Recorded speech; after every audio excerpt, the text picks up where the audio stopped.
This RealAg Radio podcast is brought to you by Travalis Herbicide from FMC. When you need to protect cereals from a long list of the toughest in-crop weeds, Travalis Herbicide is powerful performance in one small package. You don't need to crush your back when what you really want to do is crush weeds.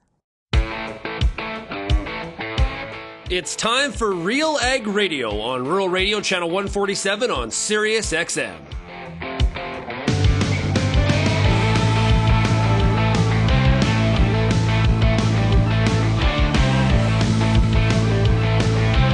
RealAg Radio and RealAgriculture.com is your home for insight and analysis of the issues that are impacting your farm business. Let's get real and get connected with RealAg Radio.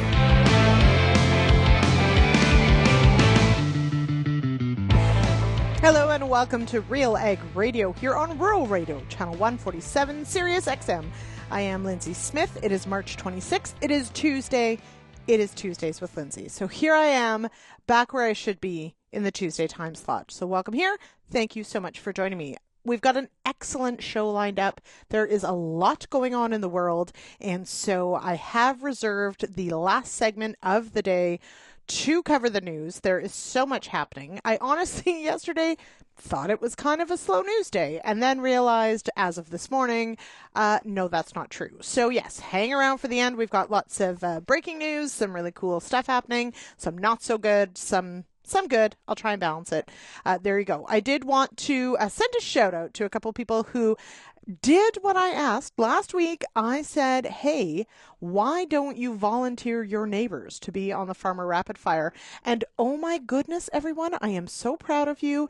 You absolutely showed up, and I appreciate that so much. Now, if you are the neighbor that got voluntold to join the Farmer Rapid Fire, have no fear. I will be reaching out and first asking if it's okay that we add you to the Farmer Rapid Fire list. But it is really wonderful to hear from many of you saying why your particular neighbor might make a great fit for the Farmer Rapid Fire. We really do appreciate that. And I love learning about how agriculture is happening or not happening or working or not working in all parts of the country. So it is wonderful to get representation from all the way, of course, from the East Coast to the West Coast and everywhere in between. So yes, so if you would like to, the offer is always open. You can always, you can volunteer yourself, of course, you can put your hand up, but we know that a lot of people are modest. So yes, by all means, you can volunteer your neighbors. I wanted to share just a little of what's happening on our farm. So here I am west of Ottawa in beautiful Kinburn, Ontario. And here's a fun story for you, just keeping it real out here on RealAg Radio. We had a Bram lamb that clearly was in with the ewes before we wanted said ram lamb to be in with the ewes. It was a ram lamb that should have been taken out and was not. And so, although we are slated to start shearing our flock next week, the shearers do it, not us, and in anticipation of April lambing, we already have a goodly amount of lambs on the ground. And that also means that I have a couple on the milk machine. And so, if you want to check out some pictures, you can head on over to Instagram, etc. Because I got to tell you, there's nothing better than baby farm animals. And so I know that some people find the lambing season very intense. It is. It's very tiring, but it's also incredibly satisfying and a lot of fun. So you can head on over. We'll have some pictures, some video. We've got lambs and it's pretty exciting. I won't lie. It's sort of the beginning. This is sort of our seeding season in a way, our planting season, if you will. Harvest will happen sometime in the fall when they are delicious and about 100 pounds. So anyway, that's what's happening here. Would love to know what's happening in your neck of the woods too. Okay, let's get to what will be on the show today. We are going to talk to Michael Harvey. He's the executive director of CAFTA, and we are going to talk about the farmer protests happening over in the EU and the UK and how potentially some pushback on trade may impact Canada, or at least trade deals that Canada is a part of. So that's an important one and a lot to unpack there. I've got Doug Miller with the Canadian Seed Growers Association, that's CSGA. He will be joining me for a product spotlight in our third segment.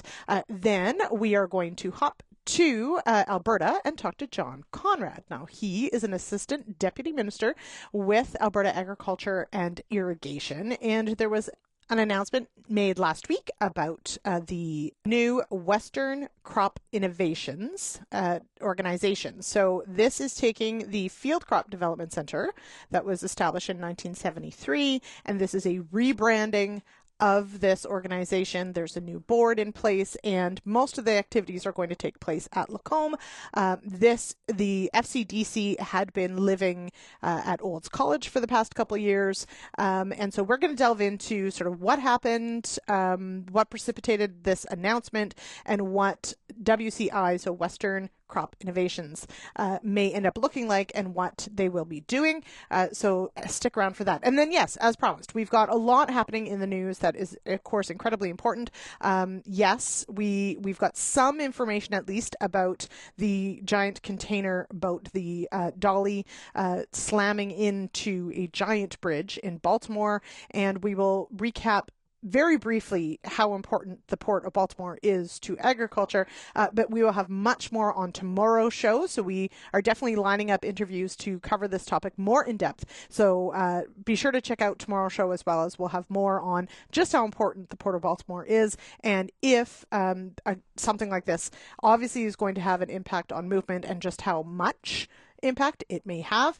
We've also got some troubling news on the avian influenza front that's actually making its way into other species beyond poultry and birds, so that is a concern as well. And then, of course, we've got some good news. We did hear back from the federal government on an announcement for the Advanced Payments Program and some changes for 2024, and that's a good one, guys, so stick around to the end. That one's good news, I promise. Okay. As always, if you've got feedback on today's show, give us a call, 855-776-6147. You can find us across social media at Real Agriculture. We've got a YouTube channel. We're on Instagram, as I said. Find us on X, Facebook, wherever you may be. We are there too. And of course, you can always zip me an email, lsmith@realagriculture.com. All right, without further ado, let's hop to a break, and I will be back with Michael Harvey of CAFTA right after this. If you're involved in the agriculture industry, it's important to stay informed on all the latest issues affecting your business. At RealAgriculture.com, we offer fast, reliable news, information, and insights to help you keep on top of all of the latest in Canadian agriculture. Visit RealAgriculture.com and sign up for our free daily newsletter covering everything from news, agronomy, animal agriculture, and much more. Visit RealAgriculture.com/subscribe today. I am Lyndsey Smith. Today's show, of course, brought to you by Koch Agronomic Services, and joining me now is Bryce Geisel. So what should farmers be keeping in mind about protecting nitrogen? Well, the main thing, there are three forms of nitrogen loss. The key one with spring nitrogen applications is volatilization. And in order to mitigate it, we need to inhibit the specific enzymes in the soil to keep that nitrogen in the field. So how then, though, if I want to make the best decision for the fertilizer that I've got, how do I know the level of rate, or that the product that I'm using has got the right amount of stabilizer in it? There are lots of good sources that you can kind of utilize to find that information. It's always good to talk to an agronomist, talk to the manufacturer, to your retail, and have those questions. So our products are the standard that researchers use here in Canada and are scientifically proven to work. You can find a comparison of various nitrogen stabilizers at defendyourn.ca. And there you can learn more about active ingredient rates and see how other products stack up to our agronomically effective solutions.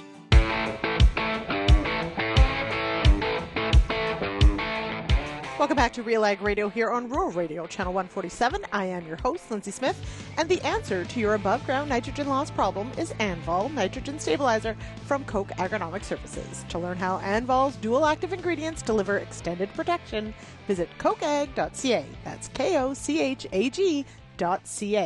All right, if you've been following on Twitter or the news, sorry, I'm supposed to call it X, you've noticed likely that farmer protests in the EU and the UK have amplified in the past little while, specifically in the last week. But of course, this isn't new. This has been going on for a little while, and the reasons for these protests are varied. Many times have to do with the farm to fork legislation in the EU. There's also been issues with Poland, with Ukrainian wheat or Russian wheat moving.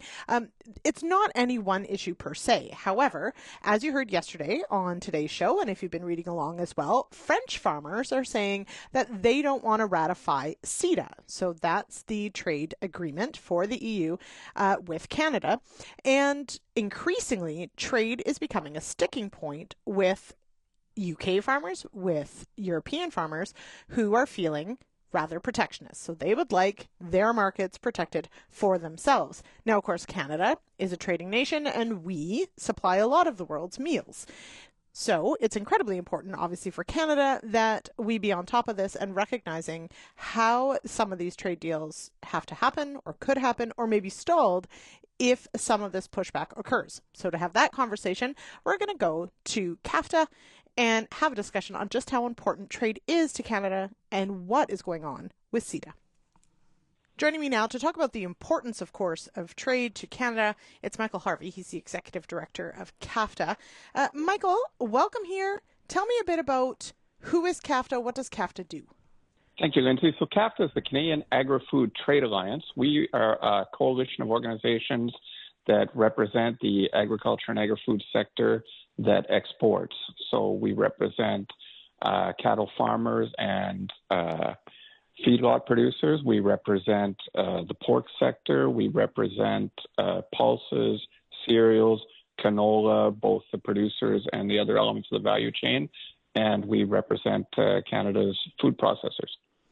All right. So now as we watch, it's been several months of volatility, we'll say, in Europe and in the UK on a few different fronts. And it's actually been a challenge from our perspective to try and keep tabs on, there's been a lot of protests. There are different issues at play. There's different agreements at play. But most recently, we are seeing France specifically and also the UK digging in their heels on some trade agreements that, of course, are important to Canada. So let's maybe start with CETA. What is the status of CETA? Why is it in the news now, especially with France, let's say, for example? So, Lyndsey, I don't want to overestimate my capacity to analyze exactly what is going on in Europe right now. So I guess I'd say that from the Canadian perspective, it's quite obvious that there's strong protests from farmers who are not happy about a lot of things. Some of the main things that they're talking about are things that Canadian farmers have noticed too: the increase in the cost of regulation, the increase in the cost of their inputs, things that are universal in nature. There's also been talk about trade agreements. It's not very clear from here how central that is, and there's different trade elements at play. If you look at the effects of the Russian invasion of the Ukraine on the European food markets is something that is playing into these protests. The discussions with Mercosur, the South American countries that the European Union has been engaged in, is playing into these protests. And yes, you also hear some talk about the Canada-EU trade agreement, although it doesn't appear to be very central to the conversation. Right. So as you touched on, and this is, I think, part of the struggle with trying to speak intelligently about what's going on, is that it's not any one thing. And although the European Union is a union, we still have obviously member countries that are, have their own political and policy issues by country, not just for the EU in general. So thank you, though, for at least helping us try to understand how this may impact Canada and what is happening over there, because it is, of course, incredibly complicated. Now, so CETA has, of course, been mentioned in this discussion. We also are seeing the UK farmers are protesting as well. So I get the sense, and so this is, from your perspective, I get the sense that certainly there are farmers there feeling like, trade potentially puts them at a disadvantage. Thinking specifically about CETA and the UK, has that actually bore out with this? I get the sense that the UK has done fairly well in some of these agreements. So what's happening in the UK is there's obviously certain perspectives that in the UK that see Canada as a threat. And what we're trying to explain is that what Canada does is provide very high quality products that that will be welcomed by consumers, right? So from the Canadian perspective, we've said, let's make our decisions based on science. Let's not have an activist-driven agenda that's opposed to Canada's systems to ensure food safety, to ensure animal welfare. Let's have a system that's based on the science, on ensuring that the food is safe, and in respecting each country's food inspection systems when both are very high quality, right? Mm-hmm. In Europe, it is a different situation right now. What we have in Europe is this Canada-EU agreement, which hasn't been ratified by all of the parliaments of the member states of the European Union, but because of the way their system is set up, I guess constitutionally is not the word, by treaty, it is essentially being applied. What we're saying about the Canada-EU agreement from the Canadian food exporters' perspective is that agreement was really cutting edge in going beyond just trade barriers that are tariff in nature and looking more closely at things like regulatory barriers, compliance barriers. And we don't think that the agreement has been fully implemented in that sense. So we think we've got a lot of work to do between Canada and the European Union members to ensure that those barriers that the agreement was designed to tackle end up getting tackled in reality. So does then this pushback from farmers now on potentially separate issues and trade being sort of looped in with overarching issues, does that make something like the ratification of CETA, or, as you said, hashing out some of these further details, does it make it more difficult given the political climate there right now? It's definitely noise, but it's not clear exactly how much of an effect the current noise has. If you look at something like the vote in the French Senate, I'm not an expert on the French Senate or their constitutional system, but we also saw that the French government is in favor of ratifying CETA. The National Assembly hasn't spoken up yet, and there was a parliamentary motion in the Senate led by the French Communist Party that found some allies. And from a Canadian perspective, frankly, it's not super easy to understand exactly what happened. It doesn't have a short-term effect. It doesn't even have a medium-term effect. We'll see, but it's definitely noise that's negative in nature, so we're following it. Mm-hmm. Now, so obviously for CAFTA, trade agreements, one's exactly as you mentioned, based on sound science, based on recognition of rules and regulations and equivalencies and these sorts of things. I mean, they're absolutely key to your member organizations to being able to conduct business globally. So CETA is one of the ones, obviously, that's a focus. How important is this trade deal to some of your members? So the European Union is a big market for pulses, for canola, for cereals. So it's an important market for members, a little bit less so on the meat side, but it's an important potential market. We sell a very high quality product, which is struggled at times to break into the EU because of these non-tariff barriers that I talk about, the approaches of the food inspection systems. We argue that these non-tariff barriers are a problem, that we need to look at things based on science, that you can't use these non-tariff barriers as a sort of hidden way to prevent products from coming in, and that it's important for scientists to work through things together so that they understand the systems of the other countries, and they recognize when another country has a system that's maybe different from theirs, but is at the same high standard. And in the case of Canada's food inspection systems, I mean, we're at the top standard in the world. So there's really no need to block our products based on these systems. So the countries need to work together to understand that. So what I hear then, certainly I think we're more familiar, and maybe it's just because we focus on it more, because as you mentioned, it's not as large of a market for the meat side, let's say. And part of that, I think, is that there have been some challenges on that front. But for the pulse, canola, for the cereal markets, then, what are some of those non-tariff barriers that exporters face into the EU? Sure. So you can look at an issue like country of origin labeling in Italy, where they've interpreted the product of Italy labeling in such a way that makes it difficult for Canadian wheat to be used for Italian pasta, and that's affected exports. So things that are maybe voluntary in nature can end up becoming a trade barrier by the way they're implemented. So we work on issues like that.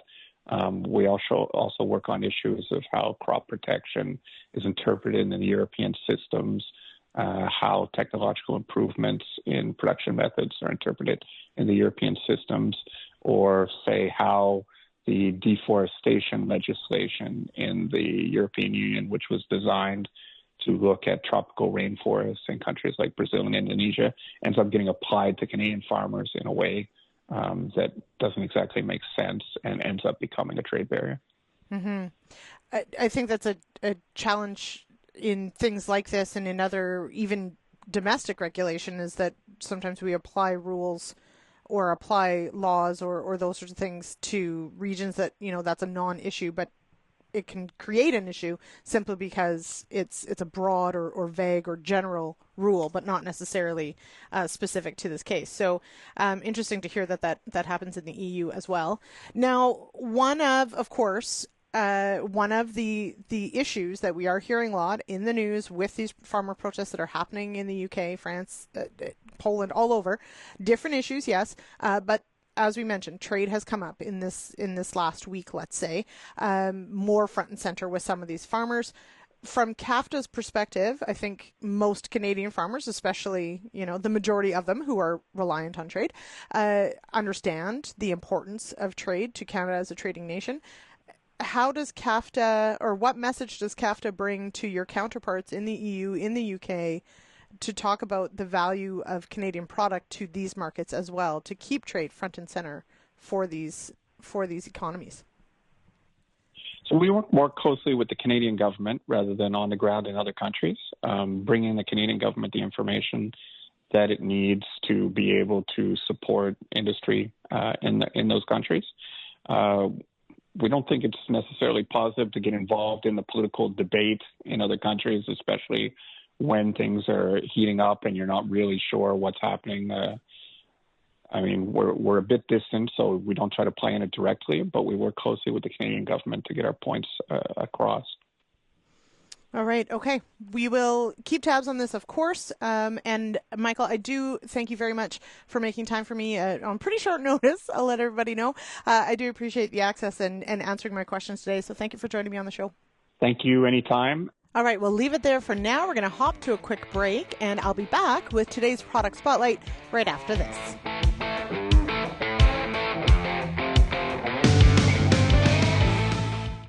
Before you get back in the field this year, spend some time with the Corn School on RealAgriculture.com. Get all the information you need on hybrid selection, planting depth, crop inputs, and more from a wide range of industry experts. A massive library of video content is available on demand when you need it most. Spend your time outside of the field, inside the classroom, with the Corn School on RealAgriculture.com. The Canola School on RealAgriculture.com is your one-stop shop for everything a canola grower needs. Check out our free video series on YouTube for all the latest in canola agronomy, research, marketing, and more. Don't have time to watch? Download the podcast version of the Canola School on RealAgriculture.com or anywhere you download your podcasts. Stay on top of all things canola with the Canola School on RealAgriculture.com, brought to you by BASF and Invigor Hybrid Canola. Peter Johnson at Wheat Pete, RealAgriculture.com, and what an opportunity! Oh my gosh! You think you can't grow better wheat? You are absolutely wrong. We're going to show you how to strive for those record wheat yields that they get in the UK and in New Zealand. You can grow 150 bushel wheat. I'll show you how. Catch Wheat Pete's Word every Wednesday on RealAgriculture.com or download the podcast on iTunes or Spotify.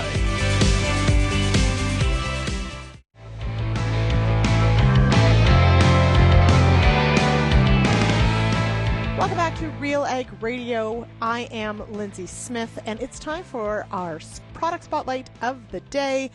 And we've got Doug Miller. He's Executive Director of the Canadian Seed Growers Association. Doug, how are you? I'm doing excellent. All right. Now, you, of course, your organization, been heavily involved, of course, in the modernization efforts of the seed sector for quite some time. We are in the midst of updating our seed regulations here in Canada. And this is something we need to know about, what is the Seed Regulatory Modernization, or SRM? Yeah, as soon as you start using government talk like Seed Regulatory Modernization, or worse, an acronym like SRM, it's really easy to tune out, especially for the farmers on the call here today who have more pressing priorities like seeding just around the corner. In short, Seed Regulatory Modernization is a much-needed update to the rules in place around seed and seed certification in Canada with the goal of creating a next-generation seed system. This is the first holistic review of our seed regulations in over 30 years. Through SRM, or Seed Regulatory Modernization, the CFI has taken a new approach. They call it a co-development model. Essentially, what they've done is they brought the whole value chain together, not just the seed sector, to have a really focused conversation on what we need from a next-generation seed system here in Canada. The folks over at CFI have done a really nice job leading this initiative. We have over 130 recommendations coming forward to date. But what we've heard from farmers around the table and the seed space in the seed sector is that the existing system isn't broken, but we can make some key improvements to be able to help drive us towards the future. And something like modernization is something that we've been working on at CSJ for many years, even before the government launched this initiative. We have a very ambitious plan for the Canadian seed certification space, and we're happy to talk about that today. All right, now we're going to talk about how people can participate in a moment, but you did mention those recommendations. What would be, the main recommendation that CSJ is making through this process? Yeah, so for us, the most important recommendation that we're making through this one is also the most impactful. And that recommendation would be to have the CSGA serve as the main administrator of Canada's seed certification system. I think we can all agree that there are things that industry can do better than government, and there are certain things that only government can and should do. When it comes to the day-to-day administration of Canada's seed certification system, we would like to see CSJ do this work on behalf of government. And this would be through an evolution of our current delegated authority in the Federal Seeds Act and regulations. We like to say that after 120 years of service, we're ready for that promotion. Internationally, we have seen mature seed systems do exactly this, delegating the day-to-day work to a non-government entity. This has led to more efficient and agile seed systems. And we would like to take the best of what we've seen internationally and make a uniquely made in Canada solution. We need to keep innovating or we're going to fall behind. Fundamentally, nothing would change from a government oversight point of view, but CSGA as the main administrator means that for the day-to-day work, CSGA would now do it all. This would free up the CFIA to be able to focus on where they can provide the greatest positive impact. They have a long list of things to do, and this proposal helps free up resources. All right, so where are we at in this process, and how can people participate if they want to? Yeah, so we've just reached our second biggest milestone with the CFI releasing a new public survey looking for feedback on potential recommendations coming out of the SRM process to date and some big picture topics like what I just mentioned. It's critical that people participate in this process, especially those that aren't involved in the SRM process to date. Again, seed and the use of seed has very broad implications. So it's important to hear from the people that are listening today on what they think a next generation seed system should look like in Canada. However, surveys, not everyone's cup of tea. Sometimes they can be intimidating, especially if you're not in the content or in the subject matter every day. So what we've done is created a summary of the recommendations to date, along with our answers to each of the questions that the CFI is asking, not only to give you an idea of what we answered, but more importantly, why we answered the way we did. So really providing a strong rationale for all the proposals that we're putting forward. I would encourage everyone listening to be able to check out our SRM webpage on our website, seedgrowers.ca, for one-pagers and also the survey summary. We're also open to speaking with any producer or commodity association that wants to learn more about SRM. Again, we're all in this together, and everyone's participation will help us make a better seed system in Canada for decades to come. All right, so that's seedgrowers.ca if you want to weigh in or need some background information. Doug, thank you so much for joining me on the show today. Have a great day. Thanks for having me. And we'll be back with more RealAg Radio right after this.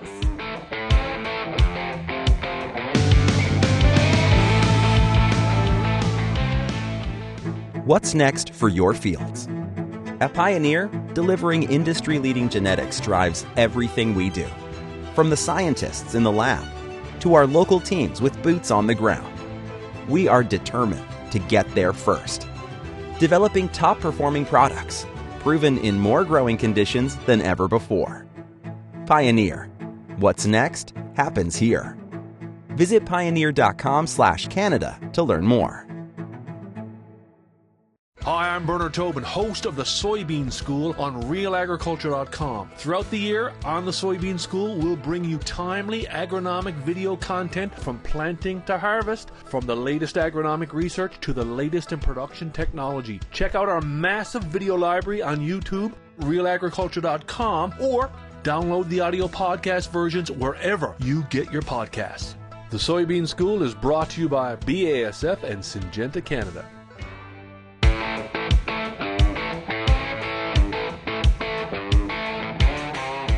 Welcome back to RealAg Radio here on this Tuesday, March 26th. I am your host, Lyndsey Smith. It is Tuesdays with Lyndsey, and this segment is brought to you by, well, Next is Now.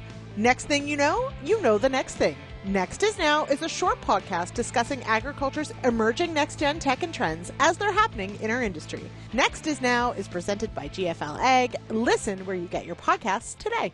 Joining me now, I've got John Conrad on the line. He is an Assistant Deputy Minister with Alberta Agriculture and Irrigation and has exciting news about a board that he'll be sitting on now that it's all official with the Western Crops Innovations. Welcome here, John.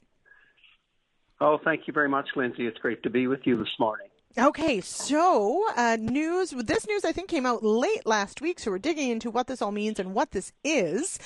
So many will be familiar with the Field Crop Development Centre, the FCDC. It is being relaunched as the Western Crops Innovations. So what is Western Crops Innovations?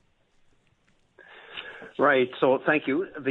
What Western Crop Innovation is really a not-for-profit corporation that is going to build on a long-established tradition of research for disease-resistant varieties here in Alberta, building on the Field Crop Development Centre, which was established in 1973. So it's sort of a different business paradigm to carry forward a long-cherished institution.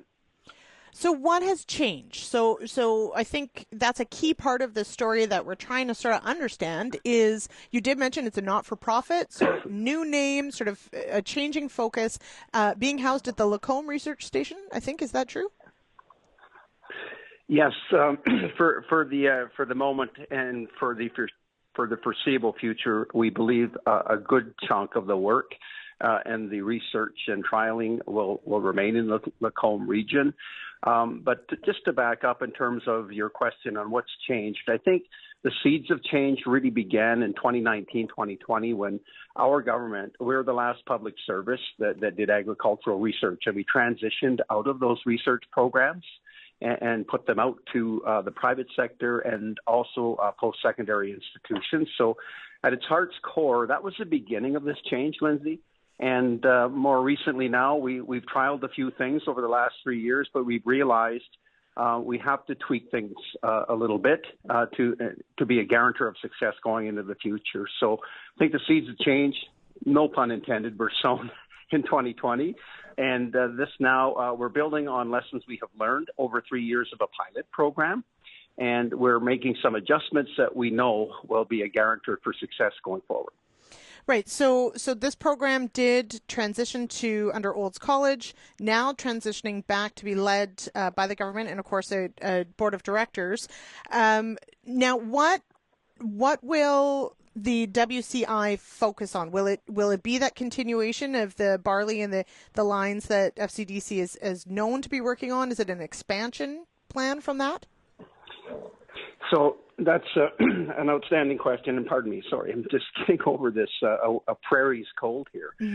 They happen. Yeah, so what Western Crop Innovation will focus on, there's two things. There's two lines of operation. First, we need to make sure that our entity, that the former Field Crop Development Center and the staff and the work that are ongoing there continue well past 31 March and into 2025. So there is a lot of work that the new corporation needs to do to ensure that steady state operations and research and applying for grants and working with industry stakeholders continues. The second line of operation, and what makes it a bit difficult to answer your question on futures, is a transformative one. And Western Crops Innovation will preside over a transformation conversation with our cherished stakeholders, our neighbors in Saskatchewan and Manitoba, about what's really strong since 1973, what's working great, what needs to be added to, and what possibly should take a different direction. So there's a transformative conversation over which the corporation will preside.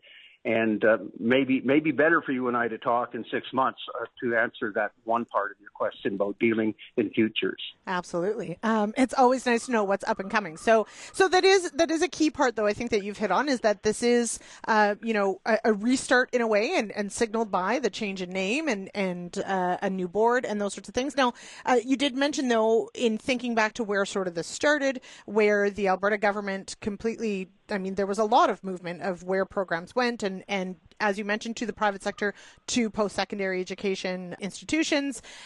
Is this one of these kinds of announcements we might see? Is there more of this in the works as far as where Alberta ends up landing as far as the provincial government goes in funding some of the research that's happening? Well, I think I don't want to get too far out in front of my minister, R.J. Sigurdsson, but our minister does have a definite vision for the agricultural extension, knowledge mobilization in the agricultural sector, and we do have a couple of exciting irons in the fire. Because I don't own the company, I'm a public servant, so I can't go into any great detail on some of the other initiatives. What I can say about this one, and there are some common threads throughout our extension model that will be future announcements. The minister, the government of Alberta foresees that rich elixir that brings in public, private, and academic, and we've seen that work to such great effect in the European Union and in the Netherlands, which is an agricultural powerhouse.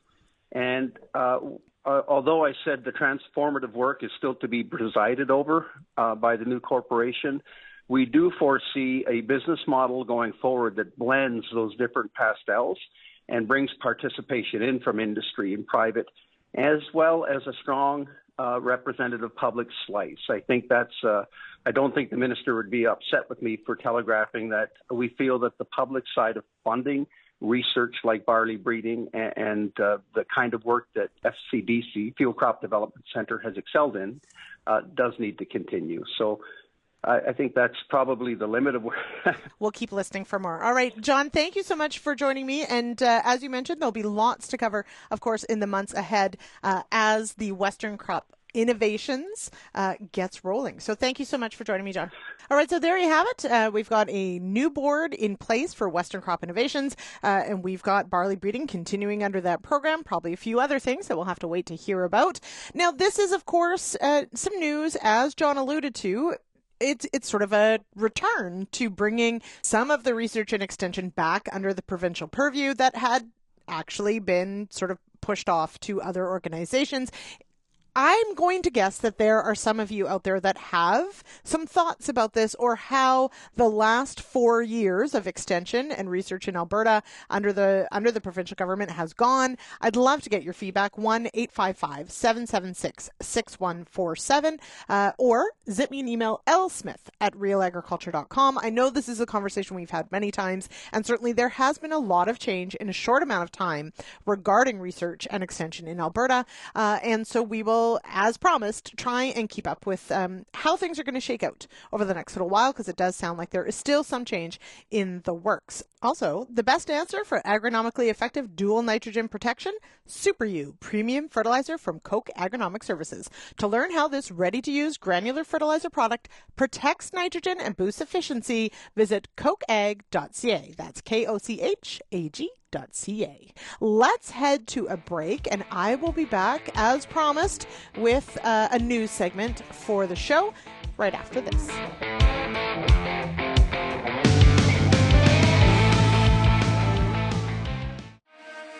Get all the information you need to keep your pulse crop healthy and profitable with the Pulse School on RealAgriculture.com.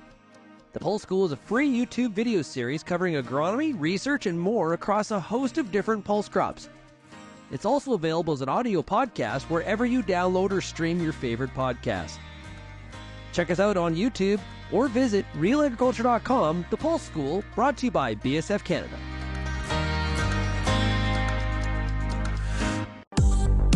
I'm Lyndsey Smith from RealAgriculture.com. Join me Monday nights for The Agronomists, a 1-hour live and interactive show broadcast across YouTube, Facebook, and X. Monday nights at 8 p.m. Eastern, I host expert agronomists from all over the country to give you answers to some of the toughest agronomic questions. Join us live or catch the replay Tuesday morning. That's The Agronomists with me, Lyndsey Smith, Monday nights live at 8 p.m. Eastern.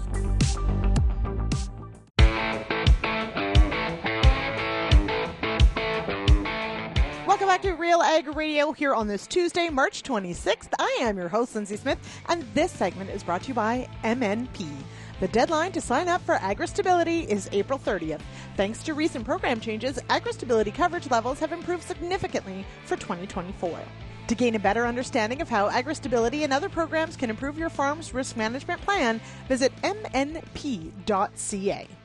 Well, holy smokes, everybody. I wrote down yesterday when I was planning this show, I said, you know what? Sean and I talked about it, and I'm trying as much as I can to make sure that we have some news at the end of the Tuesday show, because realistically, Thursday and Friday, Thursday we got the Farmer Rapid Fire, Friday we have the Issues Panel, Wednesday is off to markets, and so we need to make sure that we're inserting news as we go. So, of course, we should have it on Tuesdays. So I started making some notes yesterday, and I was like, I don't know how much there is to talk about. And then all hell broke loose. So here we go. We've got a lot of things to cover. Now, some of this, of course, a quick recap on some of the big news stories, but there's also a few things that are just creeping up.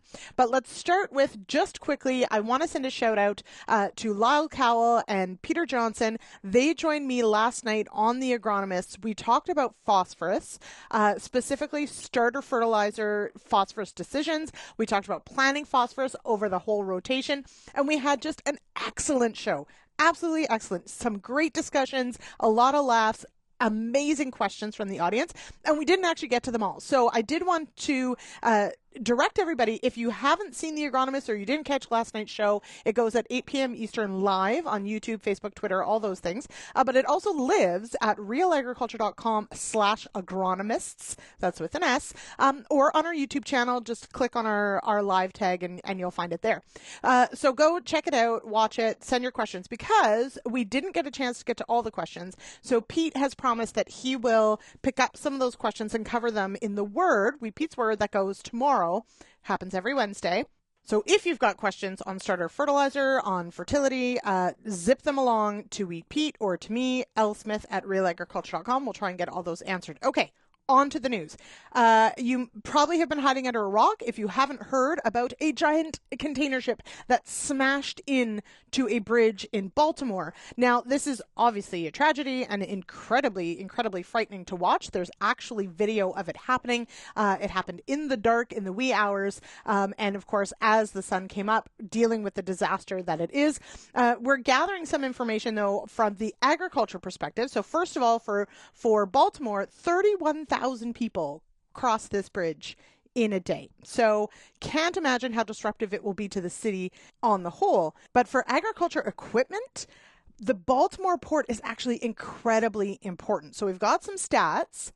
And especially to the agriculture industry. So here we have the port handles approximately 30 million tons of cargo annually in total and specializes in roll-on, roll-off transportation for farm and construction equipment, as well as the automobile trade. So more than 2,000 cargo vessels and cruise ships will call on the Port of Baltimore. So this is, and as you saw, that was a huge container ship that smashed into this bridge. And this could potentially, we're waiting to find out just what impact this may have on equipment deliveries, of course, parts, all of those things that we will be watching in the coming days.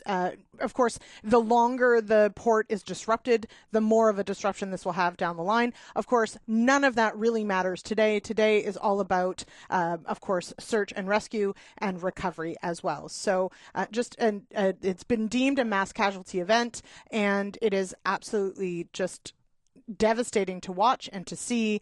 And I have to ask how on earth something like this happens. So definitely a lot of unanswered questions on that one, and we'll be following that closely. Now, let's switch to the good news front. For those of you who have an advance, cash advance on any of your commodities, there are, of course, several. We think about this, I think, more on the crop side than the livestock side, but livestock does qualify for a cash advance. The advance payments program, we've talked about it on this show before. We've talked about it on the issues panel. In 2022 and 2023, the federal government increased the interest-free portion from $100,000 to first $250,000 and then up to $350,000. So this program, farmers can borrow $1 million, up to $1 million against their future production, and the first $100,000 was interest-free. That was increased, and where basically the federal government pays the interest on the first portion, and farmers then pay the interest on the rest.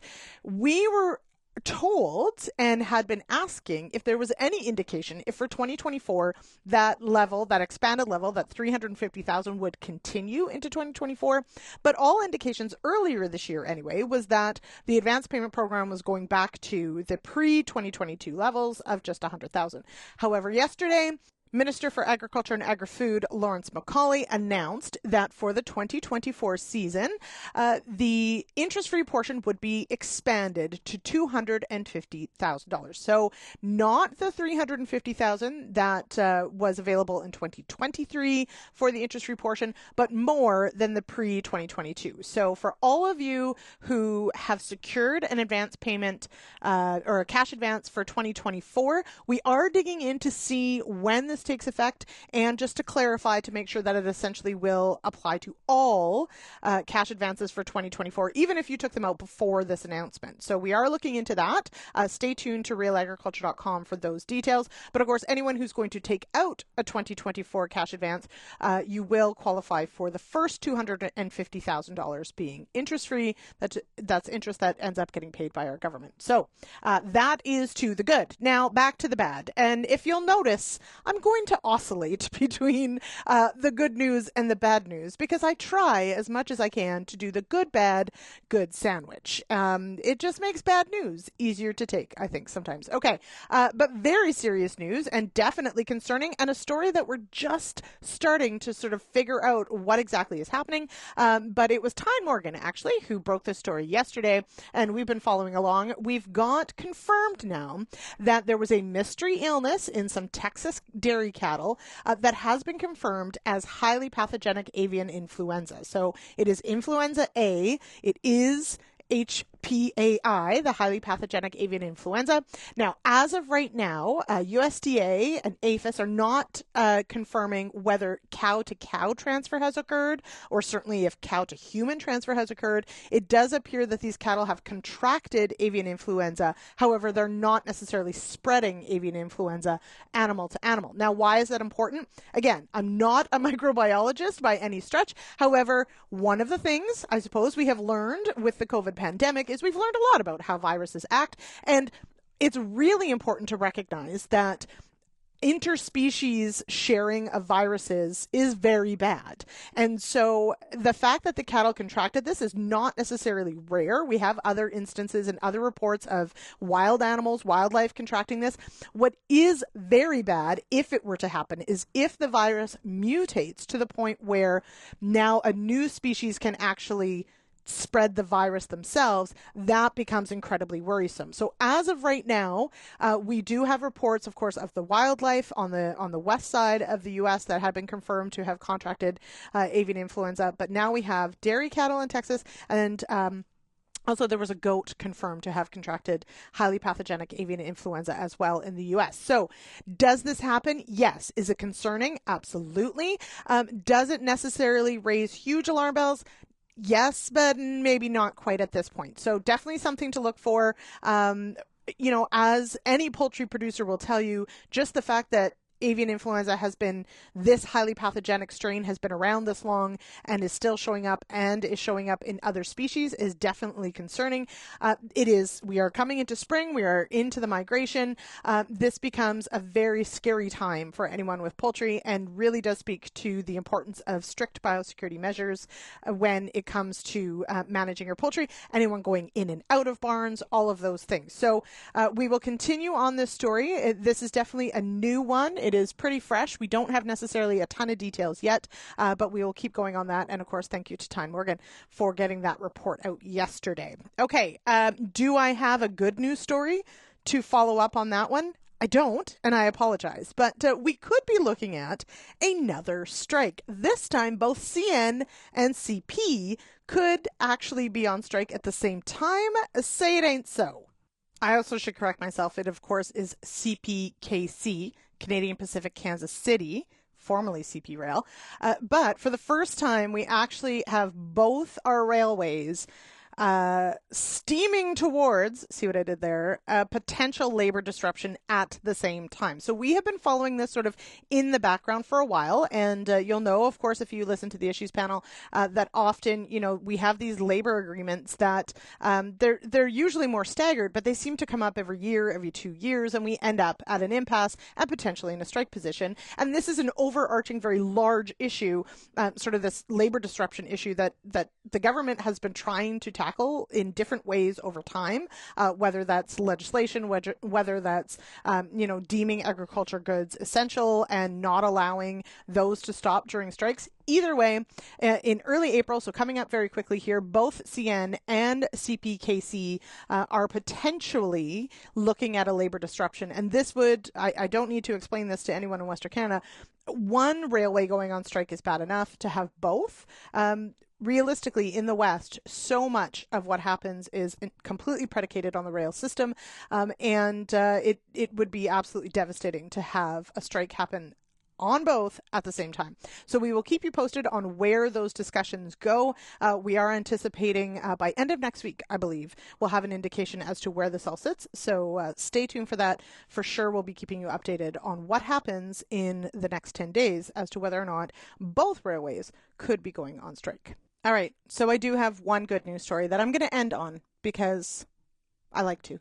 I'm not sure what Sean mentioned yesterday, but our own Kelvin Hepner, you heard it on the issues panel, did the polar plunge on Friday to raise some money for the STARS ambulance service. He did jump in. There is video. There are photos. It is well worth it. And Kelvin had the presence of mind to grab his microphone and his video camera and do some interviews after the fact as well. And so check that out at RealAgriculture.com. But hats off to Pitcher Seeds, to the entire team that participated in this fundraiser. They raised over $70,000 for STARS ambulance service in Manitoba. Hats off to them. If you are so inclined to support the event, there actually is until Monday, until April 1st, you still have time to support those who made the leap. So the link to that, of course, is in the story on RealAgriculture.com. But thank you to each of you who plunged into the icy waters in Domain, Manitoba. It did not look comfortable, and I'm so glad other people do these things. Okay. All right. We're going to end it there. Thank you so much for joining me on the show today. I will be back on the issues panel on Friday, on Good Friday, in fact. If you'd like to get in touch, please call that Real Ag feedback line, 1-855-776-6147, or you can send me an email, lsmith@realagriculture.com. We do love to hear from you. Find us across social media as well. Head on over to our YouTube channel. We are on X, we are on Facebook, we are on TikTok, we are on Instagram. We're everywhere. Alrighty, we'll talk to you Friday. Cheers, everybody. Thank you for downloading this RealAg Radio podcast, brought to you by Travalis Herbicide from FMC. When you need to protect cereals from a long list of the toughest in-crop weeds, Travalis herbicide is a powerful performance in one small package. You don't need to crush your back when really what you want to do is crush weeds.